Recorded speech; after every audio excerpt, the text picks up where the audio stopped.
आशाओं का आसमां, सेवा का लक्ष्य महान, संग सर्वशक्तिमान। हम भी चले तुम भी चलो, चलता रहे कारवां, हो जिंदगी हर खुशनुमा, सुखमय बने सारा जहां, सारा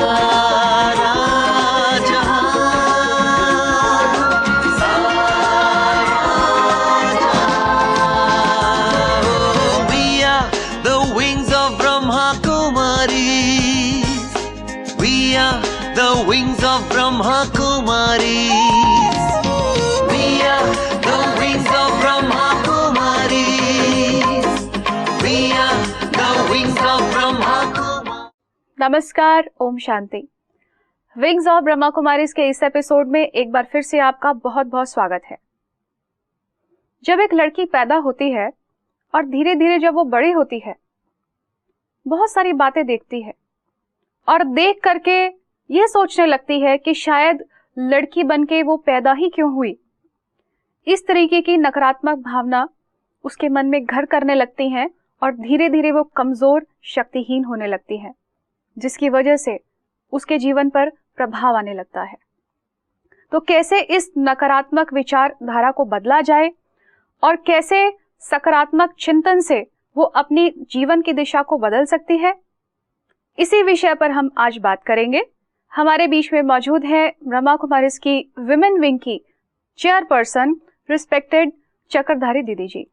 दीदी जी, आपका आज के इस कार्यक्रम में बहुत बहुत स्वागत है। ओम शांति। तो दीदी, आज हम बात करने वाले हैं कि जब एक लड़की पैदा होती है और धीरे धीरे जब वो बड़ी होती है, अपने आसपास के वो वातावरण को देखती है, तब उसके मन में एक घृणा भाव आने लगता है। वो सोचने लग जाती है कि मैं लड़की बनकर पैदा ही क्यों हुई हूँ। वो भगवान को भी तिरस्कार करने लग जाती है। आखिर तूने मुझे इस धरती पर भेजा ही क्यों, जब इतना सब झेलना था, इतना सब सहन करना था और मेरी पीड़ा को समझने वाला संसार में शायद कोई नहीं बचा। तो ऐसे में वो कैसे इस भावना से अपने आप को निकाल सकती है? देखिए, ये भारत की जो कुछ समय से प्रथा रही, ये मैं कहूँगी प्राचीन प्रथा रही और अब तो बहुत परिवर्तन आना शुरू हो गया है कि लड़के और लड़की में बड़ा भेद रखा गया। बिल्कुल। यही समझा गया कि लड़का तो कुल का नाम रोशन करेगा और कुल का चिराग है और लड़की तो पराई घर चली जाएगी जी। इस भेद की दृष्टि से देखा जाने लगा। छोटे होते ही बच्ची के मन में अगर ऐसे भाव आ जाए कि मेरे भैया को तो इतना प्यार दिया जाता है, मेरे को इतना प्यार नहीं देती क्यों, उसे प्रश्न का उत्तर तो जानना नहीं आता, लेकिन भेदभाव अवश्य वो देखती है। भैया जैसा भी कपड़ा पहने मम्मी बड़ी खुश होती है। अगर मैं भैया वाला कपड़ा पहनती हूँ तो कहते नहीं, ये लड़कियां नहीं पहनती जी। मुझे बार बार टोका जाता है, उससे नहीं टोका उसे कुछ नहीं कहा जाता। वो कूद कूद के चलता है, कहते कोई बात नहीं, बच्चा है ना, लड़का है ना। लड़कियां कूद कूद के नहीं चलती हैं, ध्यान से चलो, ऐसे नहीं चलते। बात बात में मुझे टोकते हैं। तो जब बच्ची को ऐसा एहसास होता है कि मेरे में और मेरे भाई में बड़ा अंतर देखने में आता है जी, तो वो कुछ उत्तर नहीं जान सकती, लेकिन अपने आप को ऐसा समझती है कि मैं लड़की क्यों बनी, मैं फिर लड़का क्यों नहीं बनी। बिल्कुल। आज हम देखते हैं कि कई बार अगर लड़का रो पड़े तो कहते तू कोई लड़की है। लड़कियां रोती है, लड़के नहीं रोते हैं जी। अगर लड़का जरा सा शर्म से किसी से संकोच करे, शर्म करे, तो फौरन कहेंगे तू कोई लड़की है जो शर्म करता है, शर्माता है। लड़के नहीं ऐसे करते हैं। खाता है तो भी थोड़ा सा खाया, तू लड़की है, ठीक से डट के खा, अच्छी सेहत होनी चाहिए, देखते रहिए जगह कितनी मजबूत होनी चाहिए, पहलवान हो। और लड़की थोड़ी मोटी हो जाए, कहते खा खा के देखो ना क्या हाल कर लिया है, इतनी मोटी हो गई है, कहाँ दूसरे घर भेजेंगे तुझे। तो उसको छोटेपन से थोड़े ताने सुनने और इस प्रकार की बातें सुनती है तो कुछ आश्चर्य खाती है। मैं ऐसा कहूंगी कि ये जो लड़के और लड़की का भेद है, ये बहुत बड़ी और बुरी चीज है। ये बच्चे को बचपन से एक लड़के के मन में आता है कि मैं लड़का हूँ और लड़की के मन में हीन भावना को पैदा किया जाता है। आज लड़कियां पैंट पहनती है, जीन्स पहनती हैं। जी। क्यों पहनने लग गई? उनकी ये ड्रेस नहीं थी, लेकिन जब घर में रोज सुना कि ये ड्रेस ये तो लड़कों की होती है, लड़कियां ऐसे नहीं पहनती, तो उसने सोचा ठीक है मैं भी तो लड़का बन के दिखाऊं, देखूं तो सही कि कैसे लड़का क्या होता है। उसने जी। पैंट और जीन्स पहननी शुरू कर दी। चाहे उसके परिवार वाले ऑब्जेक्शन करते हैं, फिर भी कहेगी नहीं मुझे जरूर पहननी है, रो के जिद करके भी ले लेगी कि उसे लड़का बन के दिखाना है। अब वो उछल कूद के चलती है, कहते लड़कियां ऐसे चलती हैं, जी। सोबर होती हैं लड़कियां। अरे भैया तो कूद के चलता है, उससे कोई कुछ नहीं कहता। उसे कुछ नहीं कहते हो, खुश होते हो। और मैं भी तो लड़का हूँ। अब वो बाहरी रूप से अपने को लड़का बनाने की कोशिश करती है। तो बचपन में उसमें जिद के संस्कार होते हैं और वो जैसा देखती है वैसे ही करती है। अब मान लीजिए शाम का समय हुआ, माँ कहती है जल्दी से घर आ जाना, भैया भी जा रहा, उसको नहीं बोलेंगे कि जल्दी से आ जाना। बेटी को कहा जल्दी से आ जाना, वो सोचती भैया को क्यों नहीं कहा। वो कई बार लेट जानबूझकर करती है कि भैया को नहीं कहा तो मैं भी क्यों लेट हो जाऊं, मुझे भी तो घर में आराम से आना चाहिए, मैं भी ऐसे ही आऊंगी। तो ये जो सब चीजें होड़ में चल पड़ी हैं, मैं समझती हूँ ये बच्चे और बच्ची के भेदभाव की दीवारों ने आज संसार के टोटल वातावरण को परिवर्तित कर दिया जी। ये माँ बाप के मन में आना चाहिए कि बच्चा और बच्ची का भेद केवल शरीर से, जबकि हम समझते हैं शरीर एक 5 तत्वों का बना चोला है और ये नाशवान, परंतु चोले के अंदर जो चैतन्य शक्ति है जिसे आत्मा कहकर पुकारा गया है, और जब आत्मा निकल जाती है तो आप देखते हैं चोले की तो कोई वैल्यू नहीं। कोई 4 रातें भी उनको अपने पास नहीं रखना चाहता है, समझते जल्दी ले चलो, इतनी वैल्यू नहीं है। और मनुष्य ने इसी की वैल्यू रखी। उसके पास सत्यता की आज वैल्यू नहीं है। ये तो वस्त्र का अंतर है, शरीर लेने वाली आत्मा तो सेम है, चाहे वो पुरुष में है या वो स्त्री में। ठीक है, जैसा चोला लेती है वैसे उसका कर्तव्य के अनुसार वो एक्टिवेट करती है अपनी एक्टिविटीज को, उस अनुसार वो उसका चलता है जी। लेकिन ये भेदभाव जो होता है ये बहुत बड़ी दीवार है, जिससे लड़की को लगता है कि मुझे दबाया जाता है। अब देखिए रात को लड़का देर तक आए कोई बात नहीं, लड़की देर से नहीं आनी चाहिए, बहुत सारी डांट सुनने को मिलेगी, तो इतनी देर से क्यों आए। जी बिल्कुल। और लड़का देर से कहेंगे कोई बात नहीं, लड़का है। आप सोचिए, आप लड़कियों को बचाना किस लिए चाहते हो, किससे बचाना चाहते हो? लड़कों से ही। और जिन लड़कों को आपने फ्रीडम दी है, कोई बात नहीं 11 बजे तक भी घूम ले, अगर उन लड़के को भी संयम दिया जाए कि बेटा इतने बजे तक घर आ जाना, और लड़की को भी संयम दिया जाए, तो ये जो हमारे देश की दशा खराब हो रही है, जो लड़कियां लड़कों से भयभीत रहती हैं और लड़के लड़कियों को शिकार समझने लग जाते हैं, ये उनकी स्थिति आज ना ऐसी आती। बिल्कुल बिल्कुल। इसलिए दोनों की समानता होना बहुत जरूरी है। ये डिस्क्रिमिनेशन की जैसे आपने बात की, तो कई बार हम देखते हैं जब शादी होने के बाद जब लड़की घर जाती है अगले घर, तो जब खर्चे की बात आती है, घर वाले ये कहते हैं कि तुम्हें उतना ही पैसा दिया जाएगा जितना कि घर की चीजों की पूर्ति हो सके। और वो जब ये कहती है कि मुझे अपनी भी कुछ व्यक्तिगत चीजें खरीदनी है, तो कहते हैं कि नहीं।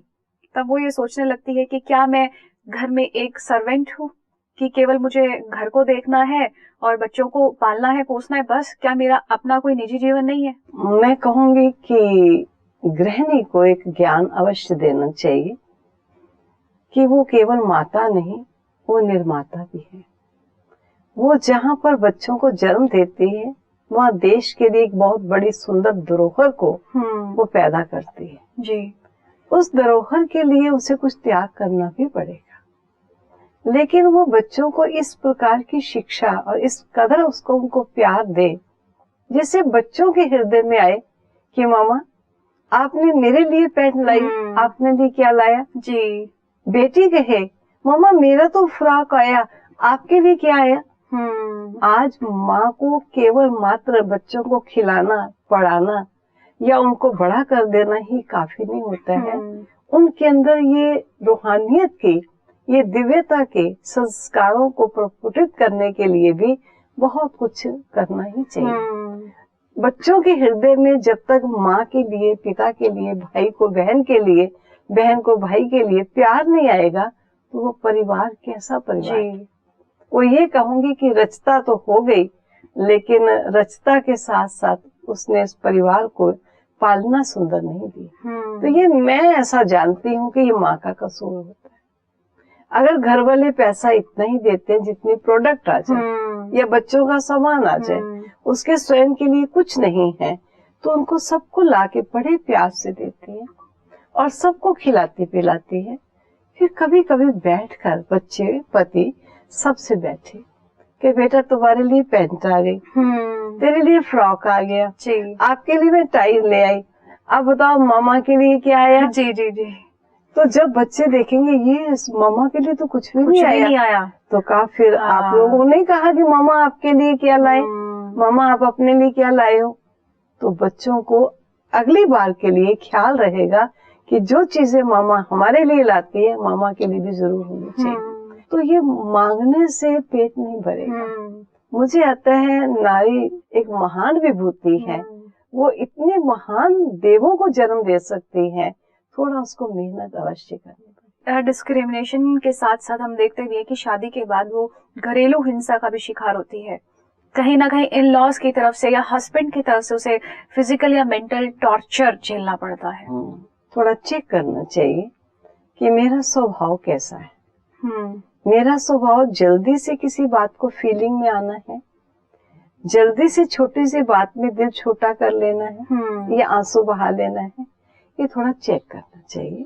कि माँ के घर में थी तो माँ ने प्यार किया, चीज ला दी, रूठ गए, बना लिया, अब उसका रोल चेंज हुआ है। अब मुझे अनेकों की फीलिंग की जिम्मेवार बनने का मौका मिला है, ताकि उनकी फीलिंग्स को इतना श्रेष्ठ स्वरूप दे सकूं कि मैं उनको संतुष्ट कर सकूं। और मेरी संतुष्टता भी इनकी संतुष्टता में समाई होगी।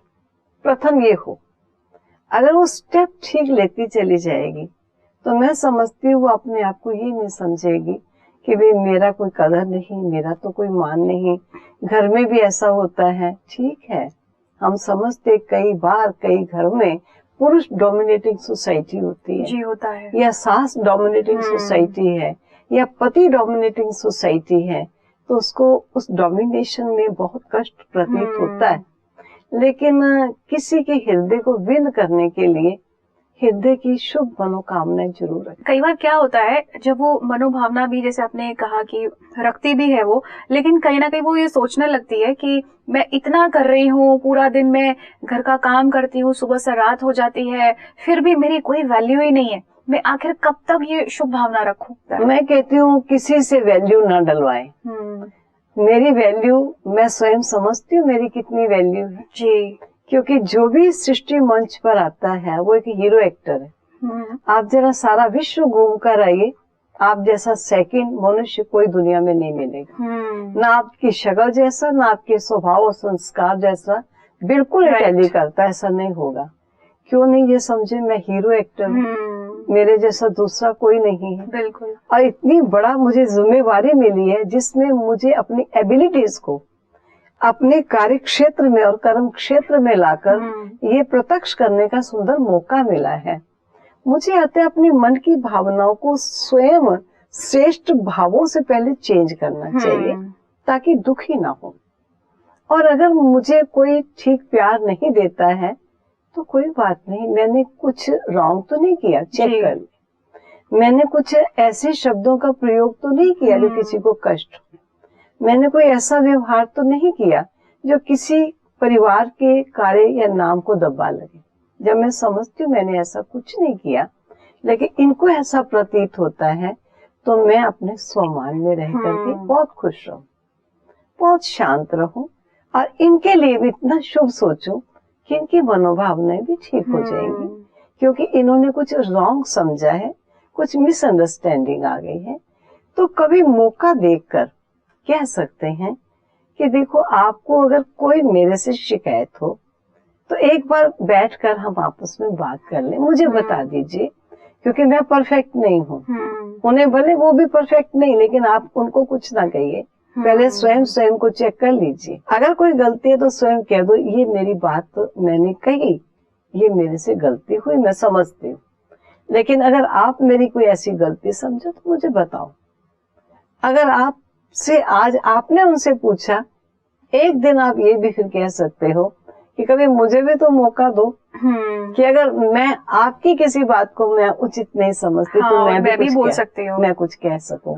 ऐसा हो सकता है, क्योंकि आज किसी को अच्छी बात कहने के लिए आपको बड़ा झुकना पड़ेगा। आज देखिए बड़े बुजुर्ग साधु संत भी अगर किसी का आशीर्वाद देते हैं, वो नमस्कार कर रहा है, आशीर्वाद देने के लिए उनको झुकना पड़ता है जी। ऐसी अकड़ कर खड़े रहे तो आशीर्वाद नहीं। बिल्कुल ठीक इसी प्रकार अगर हम किसी बड़ों को भी अपने मन की बात कहना चाहते हैं तब उनको कह सकते हैं, कभी मुझे भी मौका दीजिए, जो मुझे आपकी कोई बात ठीक नहीं लगती, ऐसे बहुत अच्छी है लेकिन जो नहीं ठीक लगती तो क्या हम आपस में मिलकर ठीक कर सकते? जी जी जी। कई बार ये होता है जैसे लड़की शादी के बाद वो दहेज उतना नहीं ला पाई और उसको फिर कहीं ना कहीं ससुराल वाले फिर बहुत ज्यादा यातनाएं देने लगते हैं, फिजिकल टॉर्चर उसके साथ करते हैं और वो जो है उसको मार रहे हैं, पीट रहे हैं, उसको टॉन्ट्स मार रहे हैं, उसका जीना ही मुश्किल होता जा रहा है। नहीं, ये जब शादी करते हैं तो समय माँ बाप को भावुक होकर जल्दी से जल्दी शादी नहीं डिसाइड करनी चाहिए। पहले देखना चाहिए कि जिस घर में बेटी को भेज रहे हैं, जहाँ उसने अपना पूरा जीवन यापन करना है, क्या वो परिवार हमारी शक्ति के अनुकूल हमारी लड़की को स्वीकार कर सकता है।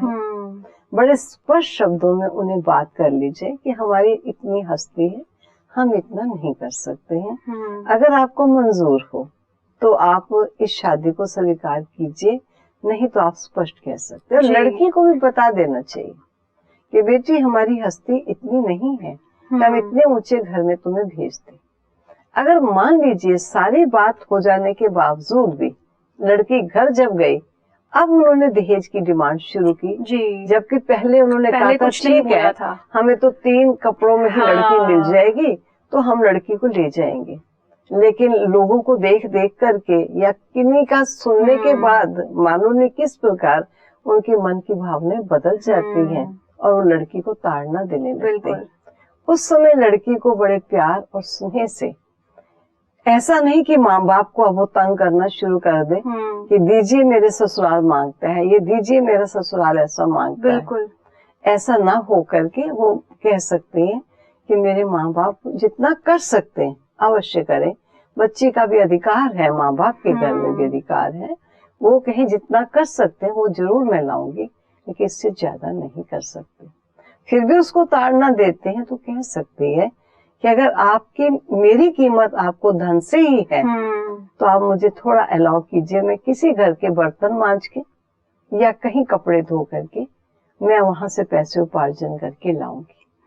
वो अपनी इज्जत है उनकी, बहू को भेजेंगे नहीं करेंगे कि हम कपड़े धोने और बर्तन मांजने बहू को भेजें। कहो तो मैं धन नहीं तो कहाँ से लाऊं।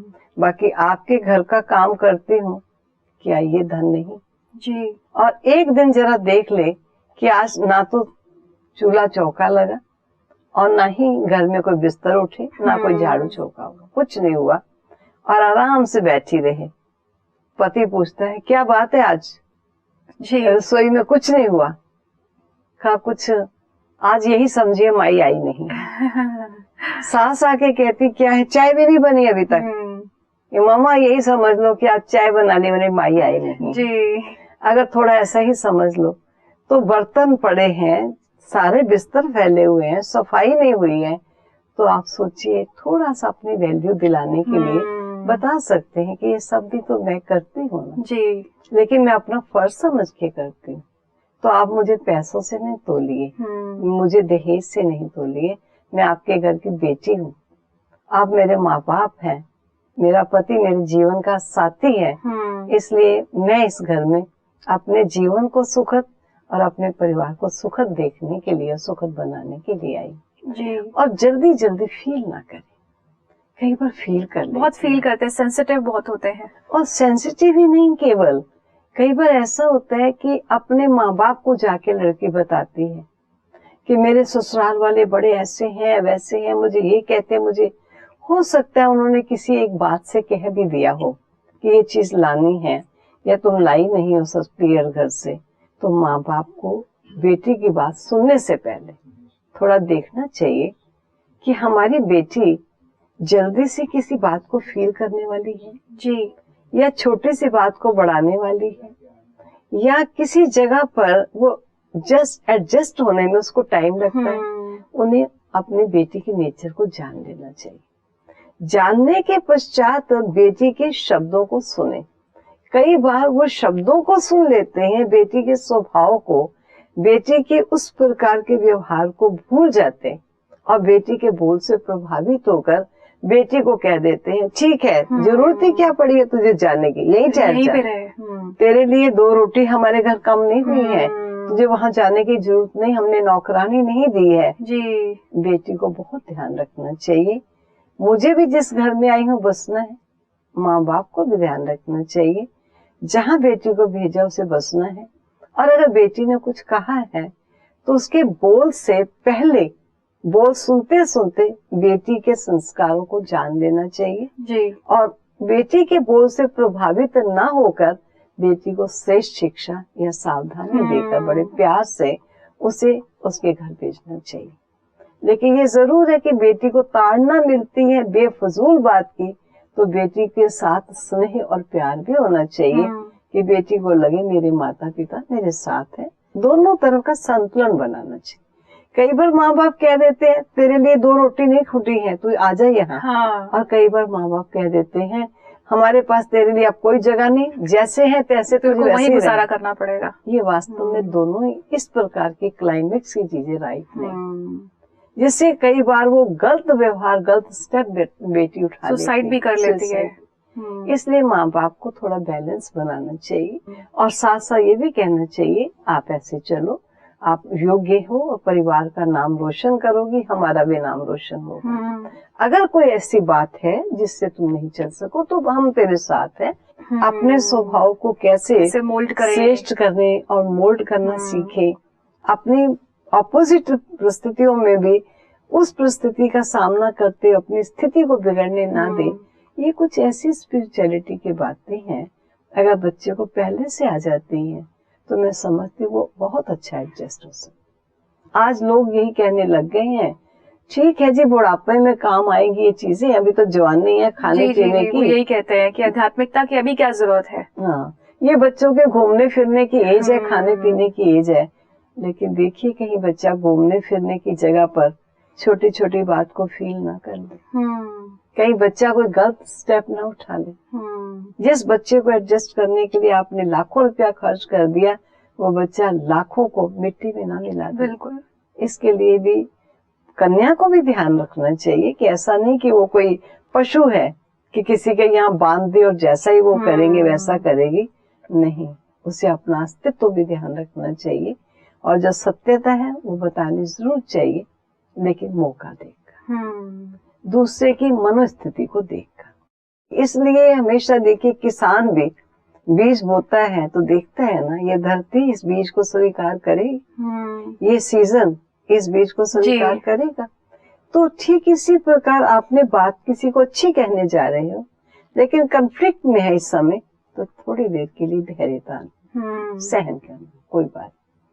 और जब मौका देखिए अभी उनकी मनोस्थिति ठीक है, शांत है, तो आप अपनी बात को बड़े प्यार और स्नेह से कह दीजिए। लेकिन फिर भी ख्याल रखिए कि अगर मैं बात कहने जा रही हूँ, अगर वो स्वीकार नहीं करने योग्य होंगे तो मैं उसको कैंसिल नहीं कर दूंगी, पोस्टपोन कर दूंगी, कह दूंगी चलो ठीक है फिर कभी बात करेंगे। तो मैं देखती हूँ कई बार छोटी छोटी बातों की सावधानी ना रखने के कारण बात बहुत बड़े बड़े रूप ले लेती। बिल्कुल। बाकी ये तो जरूर है, हर एक का स्वभाव है।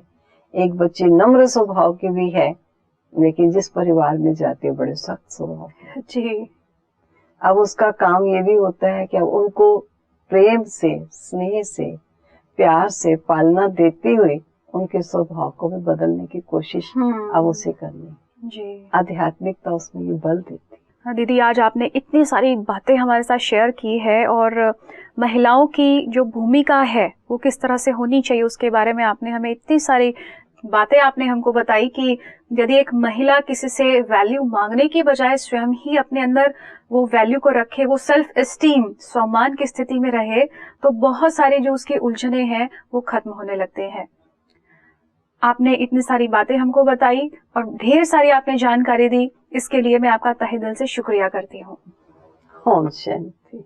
एक महिला यदि अपने जीवन में आध्यात्मिकता को अपना लेती है तो जीवन जीने की कला उसमें सहज विकसित होने लगती है, और जहां कहीं उसे ये लगता है कि मुझे क्या करना है क्या नहीं करना है, कंफ्यूजन की स्थिति उसके सामने जब आने लगती है, तो ऐसे में वो इजीली डिसीजन ले सकती है। ये एपिसोड हम यही समाप्त करते हैं। अगले एपिसोड में हम फिर से मिलेंगे एक नए टॉपिक को लेकर। तब तक के लिए दीजिए हमें इजाजत। नमस्कार, Om Shanti. We are the wings of Brahma Kumaris. We are the wings of Brahma